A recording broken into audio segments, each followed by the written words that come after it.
Continuing our ongoing series analyzing the characters from Avatar, in this video, we'll be taking a look at the woman behind the makeup. As always, we'll be examining some of her history, real-world influences that may have impacted her character's design and personality, and her impact on the world of Avatar as a whole. We'll even be looking at a promising lead from the latest Kyoshi novel on how she managed to live to the age of 230, and which of her past lives ties greatly into her latest predicament. Grab your fans and sharpen those blades! Today, we're kicking it with Avatar Kyoshi.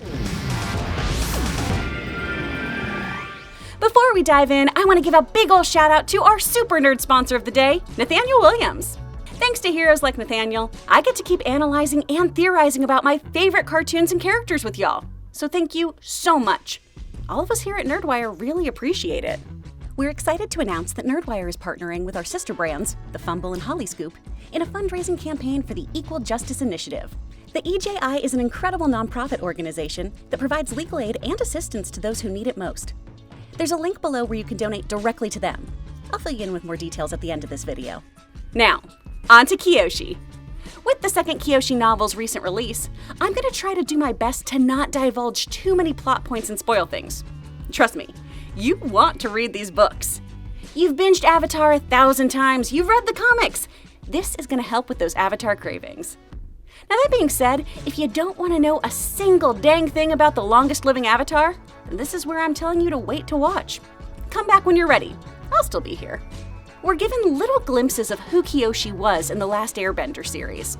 Fans of the series know she lived to the ripe old age of 230, inspired a sect of female warriors to protect their homeland, and that she wanted peace at any cost. The first novel, Rise of Kyoshi, gives us a more in-depth look at this Avatar. From her humble origins to the warrior who has statues, islands, and fighters dedicated to her. Unlike Aang or Korra, who were informed of their role as the Avatar at young ages, Kyoshi wasn't properly identified for years. In fact, the powers in charge completely misidentified the Avatar, insisting instead that it was a young man named Yun. Now, interestingly enough, Kyoshi worked in Yun's household prior to being revealed as the Avatar. An orphan and a girl of severely low standing, Kyoshi had little to no self-esteem. She was filled with so much self-doubt at first that she didn't even appear to have the ability to bend, unlike her bender parents. It isn't until Kyoshi is about 16 that she's able to begin accessing any of her power.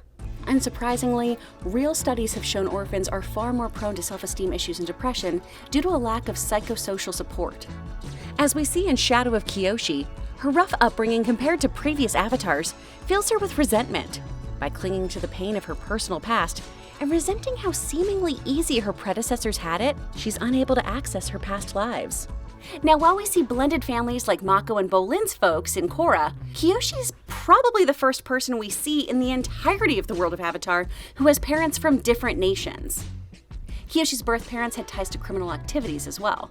Her mother, Jessa, was an airbender who abandoned the nomad way of life, opting to cover her mastery tattoos with snakes.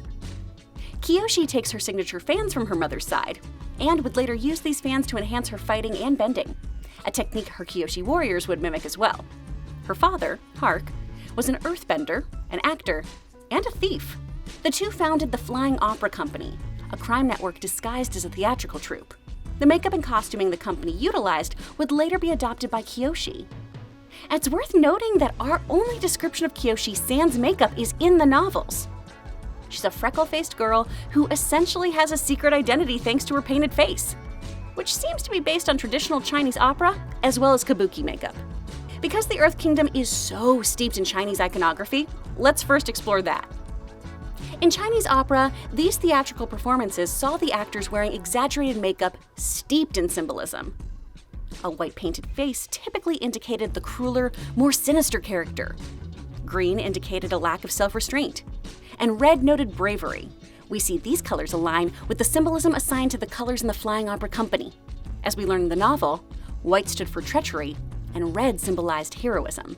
We can also connect this makeup and the warriors' kimonos to Kabuki theater. Kabuki is a Japanese form of theater with similar stylistic choices and exaggerated movements. Kabuki is said to have been created by Izumo no Okuni, who formed an all-female dance troupe in Kyoto. Kabuki became an all-male theatrical form after women were banned from Kabuki theater in 1629. Now, I love how this original idea of a female collective ties into the Kyoshi warriors, this all-female sect of warrior women founded by Avatar Kyoshi to protect her homeland. The area we know as Kyoshi Island was first just an Earth Kingdom peninsula. This village was home to farmers and fishermen, and because the port there was not a particularly lucrative one, the Earth Kingdom viewed this area as insignificant and barely governed it. This led the townspeople to become seclusive and xenophobic, living in isolation, save occasional trade with selected outsiders. Each village within the island had its own group of Kyoshi warriors, defending each individual town.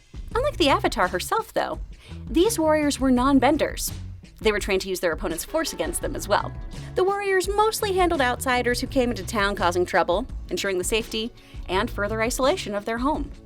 When talking about any Avatar, we speak at length of their duty to the world at large, to each of the 4 nations. With the creation of Kyoshi Island, the Kyoshi warriors, and later the Dali, it's hard for me personally to not view Kyoshi as this sort of catalyst towards Earth Kingdom nationalism, despite her intentions. Nationalism is identifying with one's own nation and supporting its interests, even at the detriment or exclusion of other nations. For example, in Escape from the Spirit World, Kyoshi explains that she formed the secret police to interrogate and capture political dissidents, and aimed to protect the cultural heritage of Ba Sing Se. As we now know, the Dali would become a corrupt force. Gee, who saw that coming? Secret police are always such a good idea. Historically, that's never gone wrong. Of course, in theory, it makes sense to protect the tangible items tied to a nation's past. In the case of the peasant uprising, those revolting were destroying historical artifacts and buildings that represented their old and outdated government. And Kyoshi felt it was her duty, as the Avatar, to stop this destruction.